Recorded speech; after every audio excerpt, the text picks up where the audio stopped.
Today on A Word on Westerns, Pepe Serna. He said, okay, I want all you kids to come out to the back lot, Universal, see if you can ride. And I was from Texas. I'd been on a horse before. I didn't know it wasn't the same as a pony ride, you know. So he looked at me, excuse my French, but he looked at me, I'm riding. He says, boy, you look like a monkey in a football.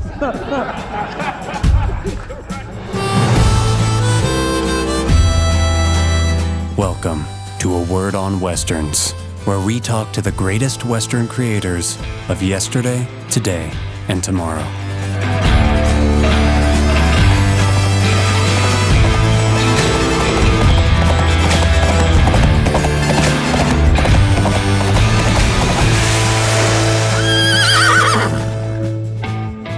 Say hello to my little friends. I guess our guest today is Al Pacino? No. It's Pepe Serna. Oh, okay. Well, he's had such an amazing career. It started when he was in his 20s. I think his second film for Hal Wallace, Red Sky at Morning, set him on a trajectory that has not stopped. He's done such a diverse group of movies, and his first Western was with director Henry Hathaway, who was a screamer.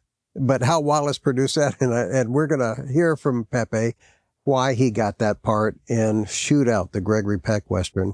And he also talks a lot about Silverado. What a classic that is. Mm-hmm. You've seen that, right?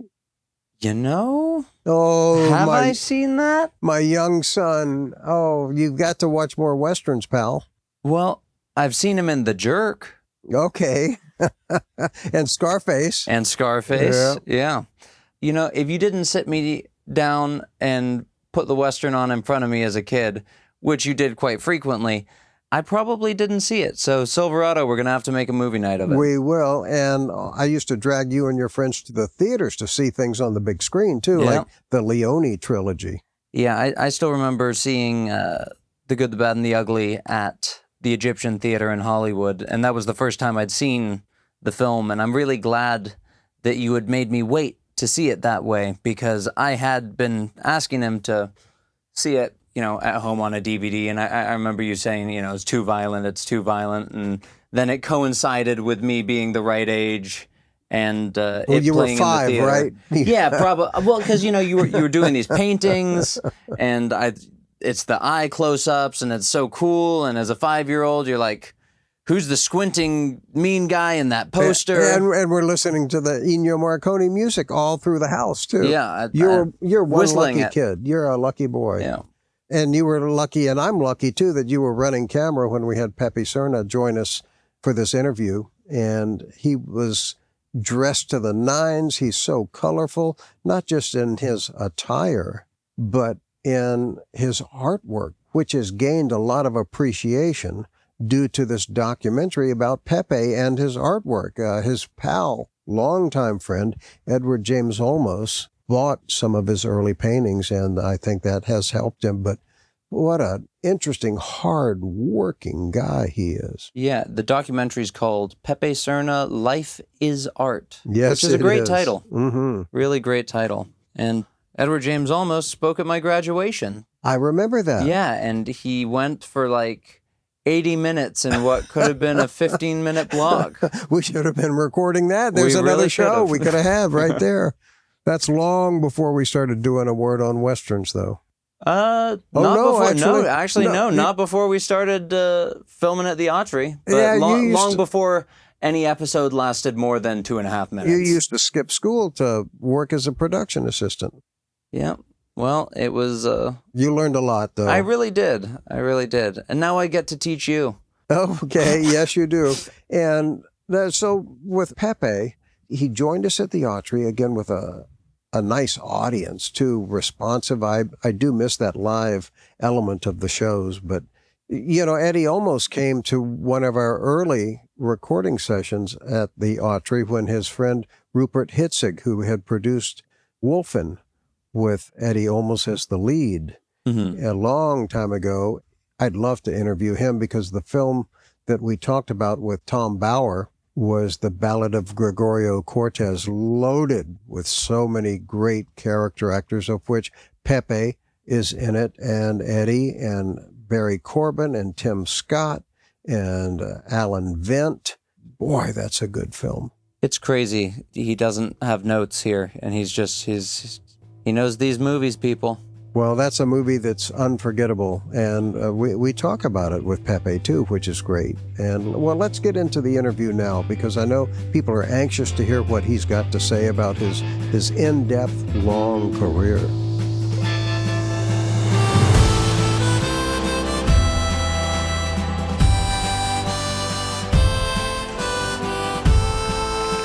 Well, you're looking mighty sharp, cowboy. Thank you. I'm so glad you're here, and I want to talk about Silverado because I know when it first came out, it was a flop, and it killed Westerns. Everybody said, nobody wants to go see Westerns anymore. It came out the same year as Pale Rider, which also underperformed. But then there was a little something called home video, and it went through the roof and turned into a blockbuster and has only grown in stature. Silverado, how were you cast in that? Just through my agent and the casting director. Oh, I think he had seen Scarface. And so that was the obvious thing. The guy from Scarface, but I was sure that when they gave me the part that they were going to change my name to Pancho. But being from Texas, I always wanted to play a shit kicker, So I wanted to be, the guy that I grew up being, Is that a problem, being typecast and called Pancho and stuff early on? Because your career, your roles show such a diversity. It's like, yes, I'll do that part, because it's different from a lot of people who get so typecast early on, and you've not been. Yeah, well, part of it is when I landed in an improvisational group, the Second City group, and we did totally improv every time for 7 years. So I wasn't hung up. I got to do that and then got to do the movies where I was killing or being killed, because that's what they do with Latinos, right? And so, but I never sweated that kind of stuff because I was here in Hollywood where I wanted to be since I didn't know when I was 3, but that's when I knew I was a performer. How did you make your move from Corpus Christi, Texas to Hollywood? Well, it's kind of a real quick version. Is my first movie I did in 1964. I was a bullfighter, and it got destroyed in a hurricane. But before that, the agent got me a job at the New York World's Fair as a barker at the Moroccan Pavilion. By the way, I got to see Gabby Hayes in a little golf cart with 2 of the most beautiful women, and he was so dapper, and I said, wow. And as somebody accused me earlier of looking like Gabby Hayes. Well, you've got teeth. Well, he was in sartorial splendor like yourself. Yeah. The film that I see in your credits that to me is like, wow, this is a great part, in the Henry Hathaway Western with Gregory Peck and Robert F. Lyons and Paul Fix and Jeff Corey. What a cast. That is a shootout. Yeah. So how did you hook up with Hal Wallace, I think, produced that? Yeah, well, I had just done a movie with Hal Wallace, Red Sky at Morning. Hal Wallace took a liking to me. And then Martha Heyer, his wife, said, well, what about that other Mexican kid, And so then I got the part. But when I got that part, the character's name was Pancho? No, it was Andy Luke. But they gave me the part and made me half Mexican, half Indian. But they just put me in buckskin and left everything else the same. But I was straight out of Texas, so I just played it like Andy Luke. I'd done No Time for Sergeants in high school, so I just went right into that character. Well, it worked, but you guys were like 3 badass guys. Wasn't John Chandler Davis? Oh, man, what a great guy he was. Amazing. Tell me about him, because he's gone, and I see him popping up in different things. I remember him from a TV series called The Rough Riders with Kent Taylor, and he was a regular on that and played tremendous bad guys in Audie Murphy movies and everything. What was he like to work with? He was really nice, just quiet. But one of the interesting things was that Henry Hathaway wasn't quiet. No, he was. And then give me that bug-eyed kid over here. He had a sustenance about him that was really beyond, being on a movie and wanting to be an actor. And of course, Bob Lyons was a star and looked like a star, still does. Mm-hmm. But John Chandler was just a performer playing that part. Well, Hathaway had just come off of True Grit, I think, before that. And so he was riding high, and his career had gone back into the 30s, The Lives of a Bengal Lancer with Gary Cooper, and just so many classic films. But I always heard he just shouted and was mean to people. And well, his thing is that he always had a cigar, and he was right next to the camera doing the dialogue with you.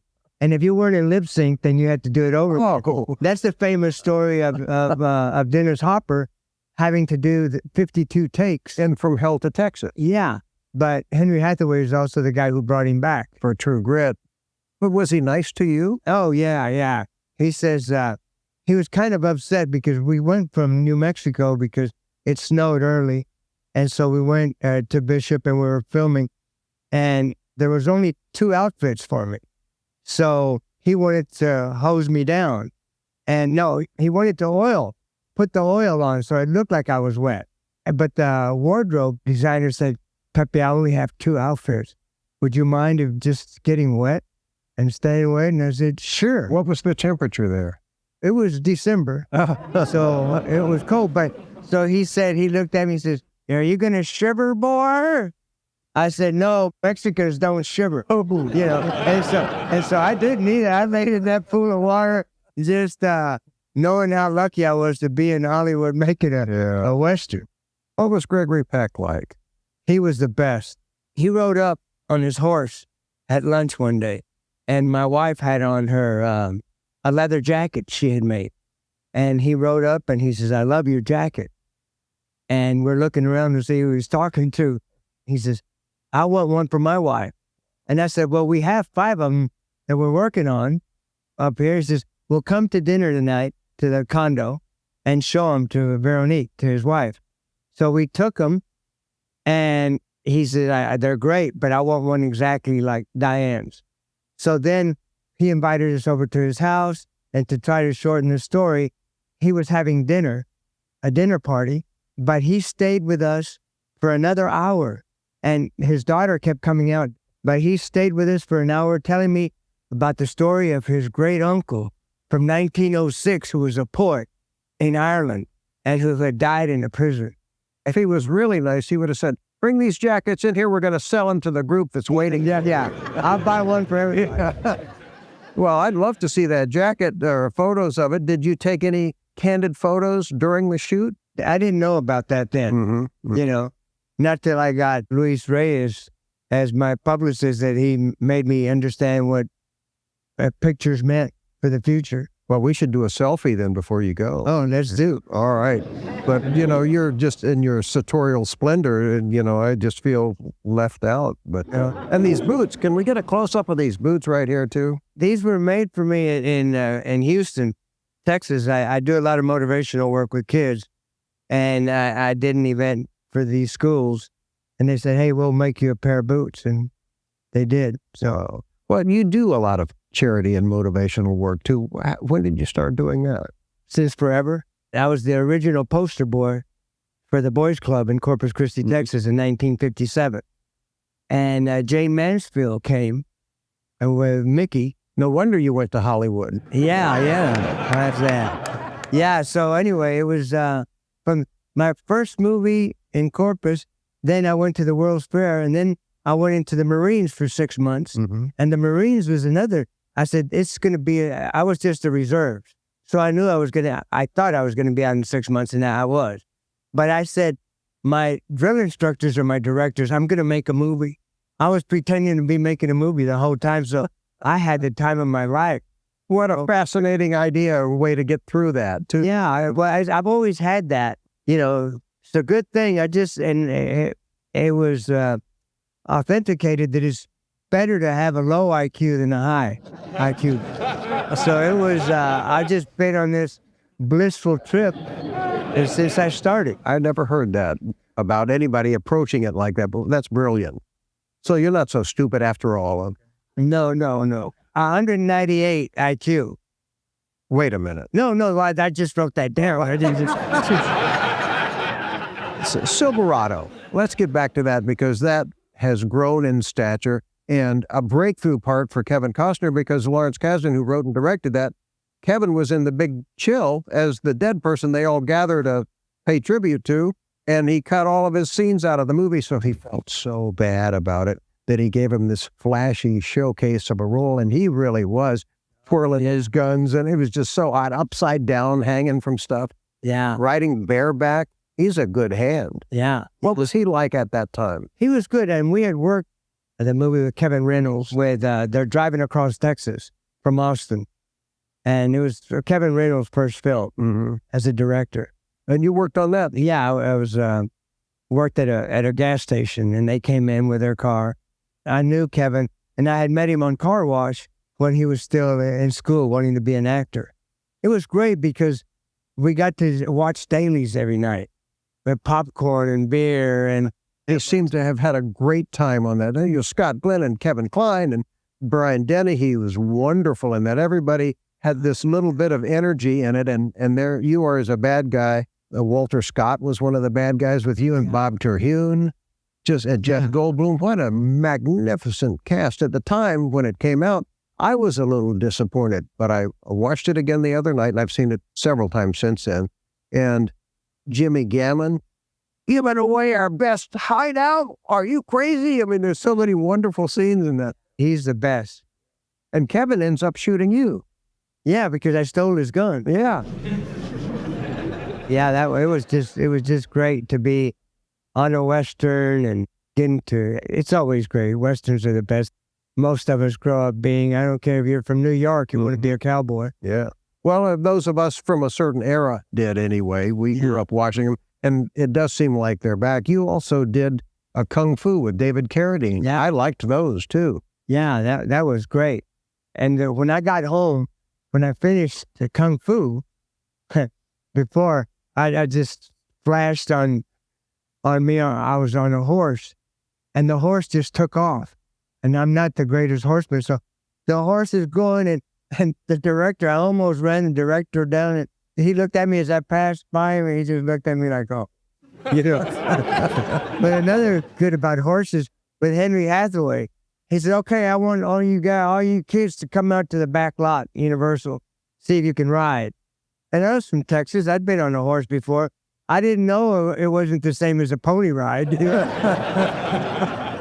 So he looked at me, excuse my French, but he looked at me, I'm riding. He says, boy, you look like a monkey in a football. But I was lucky I already had the part. But thank God for their stuntmen. Always had our back, you know, and so they trained me every day. We were there for a couple of weeks before we started shooting. Another film that is a classic that few people saw when it first came out, and it's The Ballad of Gregorio Cortez. And you talk about another wonderful story, a true story, with a cast, Edward James Olmos. I know you're close friends with him, and Barry Corbin and Jim Gammon again, and our friend Tim Scott. Tom Bauer from Sundance. Yeah. Yeah, he got all the guys for it. So, and it had $1 million budget. Were you friends with Olmos before that? Or? Oh, yeah. The very first day we worked together. It was on a medical center. I was an offshoot of medical center. I was going to be a regular, and Eddie was just going to take a hit and go into a wall. So Gene Reynolds says, he was the director, and he says, are you boys ready? And we said, yeah. Eddie says, excuse me, could I have some cardboard boxes back here so that he wouldn't go? I mean, I'm 78. I'll still go into that wall head first because I don't know any better, you know? I mean, I grew up playing cowboys and jumping from my roof. I just say, my parents wouldn't let you do that anymore. Well, they shouldn't have let you do it then. No, but I got to be in Mosby's Rangers when I was 7, 8, 9 years old. And Disney film? No. It was a homemade imaginary film, and in Corpus Christi, through my friends, we would be galloping, acting like we were. No wonder you couldn't ride. Yeah. So with Ballad of Gregorio Cortez, I mean, that must have meant a lot to everybody who was involved. Yeah, it was working with Bob Young. Now, this is a true story. If you all don't know the story, in Spanish, there was a misunderstanding about the gender of a horse that Eddie mentioned, and Tim Scott's a deputy, and he comes in because of the misunderstanding.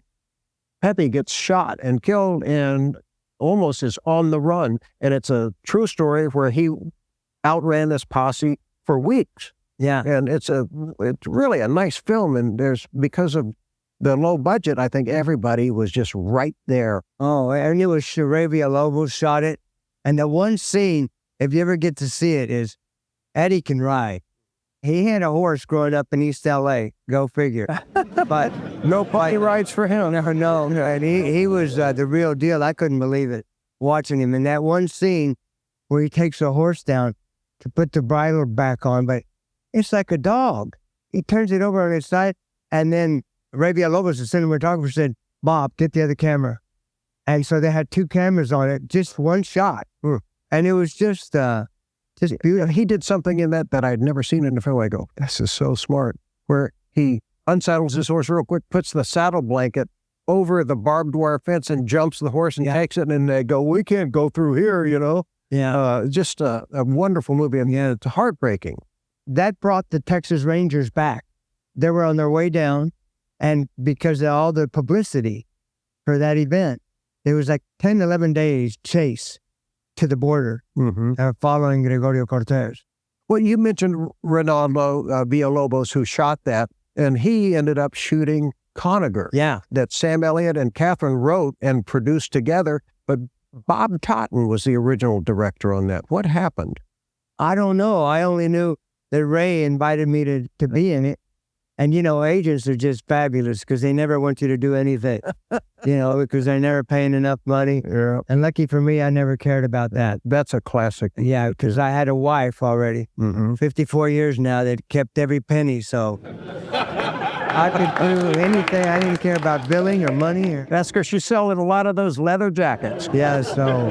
But getting back to Eddie, the first day we worked, he says, take that hit into the wall. He says, look, I have a script, and you're going to be the guy who kills me. I'm going to direct it. And I'm looking at him, and he's Eddie James in the Pacific Ocean was the name of his rock and roll group at Gazzari's. And he was telling me that Jim Morrison stole all his moves. Really? So I'm saying, this guy really thinks big, But he says, and so 14 years later, I'm the guy that killed him in American Me. That he got from being an extra on Aloha, Bobby and Rose with Floyd Mutrux directed. And I don't know, how could he get a script from a writer-director, an extra? That's Edward James Olmos. What would you call that quality that he has? Balls? Well, I was thinking of something else. Now, I don't know, it's just, he knows. I mean, he's just trusts himself and he thinks big and he just says something and makes it happen. Yeah. I know he's supported your art. Yeah. Pepe is a fabulous, unique artist. Your work, how would you describe your artwork? Primitive, colorful. Yeah, just joyful. Like I like colors. And my wife created me as an artist. She's Caucasian, but if you see our house, it's every color in the rainbow and all the artwork and stuff. And it's fun to celebrate, to wake up to colors. So I can't wake up unhappy. You got killed in Scarface, so let's talk about that film, because that film, everybody knows the dialogue from that movie, and it just was a hit with every gang member there is, I think. Yeah, well, it was mainly the Cuban, because it wasn't a hit at first. The rappers made it. The hip-hop artists brought it to the fame. How? Just because they loved that gangster stuff, and they started singing about it. So just promoting Scarface. They loved it, and they got it.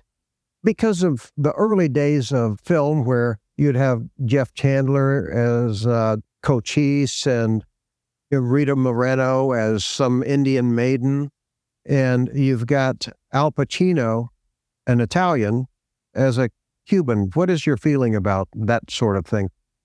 I'm torn because I know as an actor, you're an actor. You just want to play anything.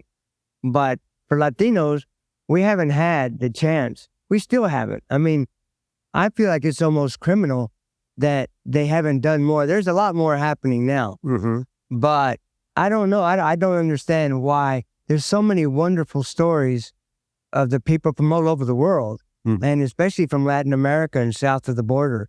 My first storyteller that got me into it was my great-grandmother, who was my first storyteller. Mm-hmm. And she's the one who captured my imagination. What sort of stories did she tell you? I remember always about a bouncing ball coming down the stairs, and wherever it landed, that's where the gold was.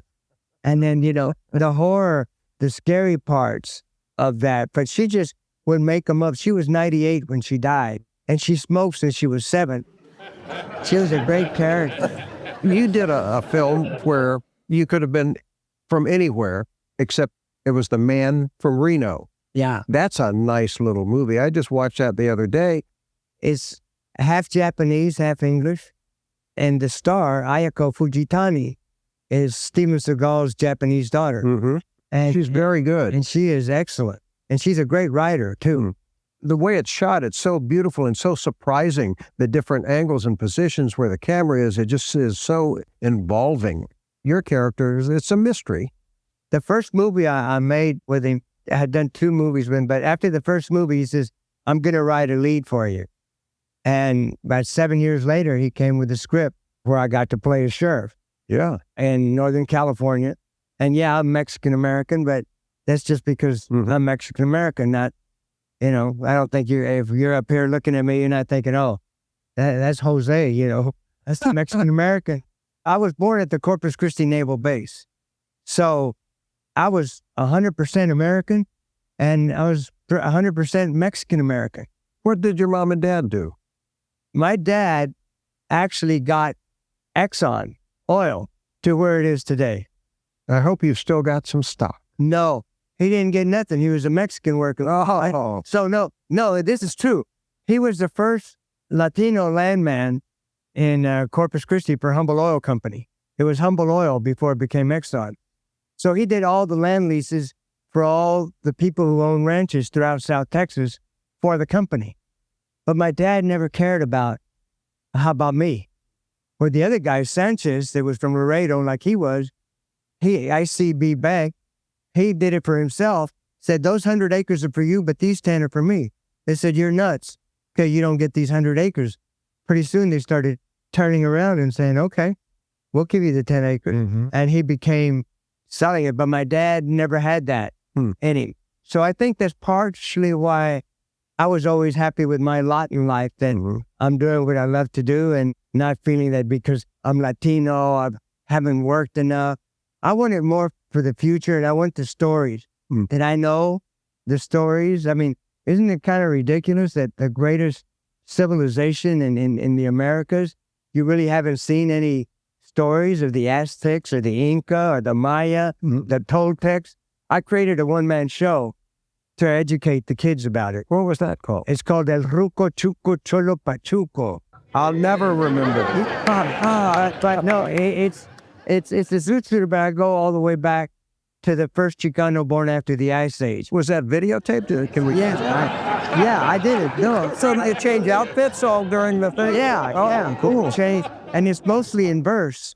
So all the kids hear it like a rap. Did you write it? Yeah, I wrote it. Oh boy. Yeah, and it was more for me is that how is Hollywood going to know what you can do when you yourself don't even know what you can do? If we could set that up here at the Autry, would you be able to do that again? I could do bits and pieces of it. I haven't done the actual, but I can do different characters from it. Do that pose again. I'll do this one. This is real short. Part of it. All right.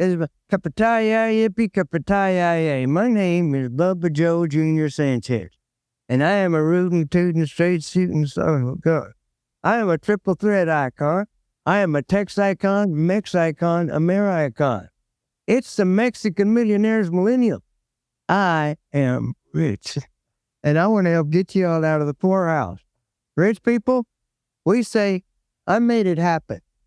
Poor people say, what happens, happens. It's meant to be. Lo que quiere Dios. Whatever God wills. Well, my God told me in no uncertain terms that was good for the goose is good for the gander. Amigos, I'm here to inspire you, inmigrantes, estudiantes, profesionales, to learn to speak, read, and write in English y Español, English and Spanish, because in order to beat the gringo at bingo, you gotta learn the lingo. Let's dance for Pepe Serna.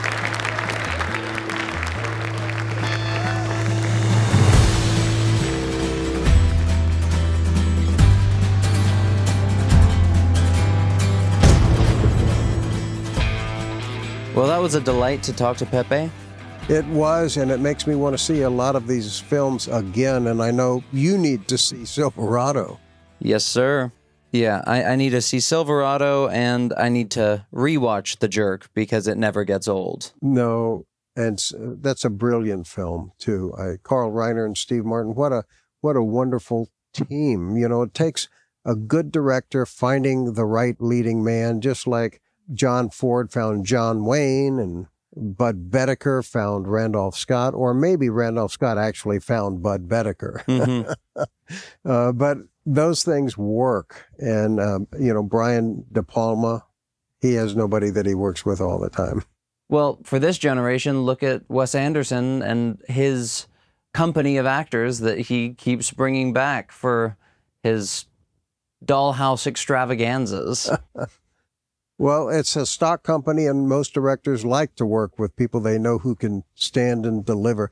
Yeah, Eastwood uses the same crews over and over again, too, because they're like family. And you don't have to waste time explaining something again to people. And it was like the Coen brothers using Roger Deakins. I mean, yeah, Spielberg, he uses Janusz Kaminski on almost every film. And I think every movie of Quentin Tarantino's since Death Proof, I believe, was shot by Robert Richardson. The last film that he did that was not shot by Richardson was Jackie Brown, which was shot by Guillermo Navarro, which is also a beautiful film. I love his work. Tarantino's or Navarro's? Both. Yeah, same. Ballad of Gregorio Cortez was so loaded with people, not just on camera, but it was shot by Ronaldo Villalobos, who also was the director of Conagher with Sam Elliott. Wow. Pepe Serna had a nice role in that, and Buck Taylor and Ken Curtis, Catherine Ross. It's a wonderful Western love story that nobody remembers. Conagher, a great, great movie. So there's another one for you to watch. And all of you listening out there, watch for Pepe in that. And in just about any film he's in, he makes it worthwhile. Happy trails. Happy trails to you all out there. Thanks for listening. If you enjoy what we do here, please take a moment to follow our show and share these interviews with your friends. You can also find A Word on Westerns on Patreon, Facebook, and YouTube. Thank you, and see you next week on A Word on Westerns.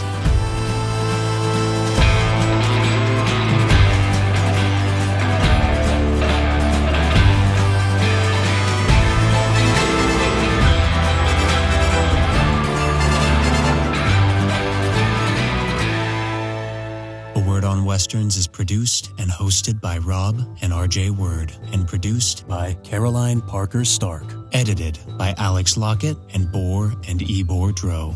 Location audio is provided by Richard Reagan. Sound design by Alex Lockett. A Word on Westerns theme song was composed by Karel Pasoda, with additional arrangements by Shipwreck Music and RJ Word.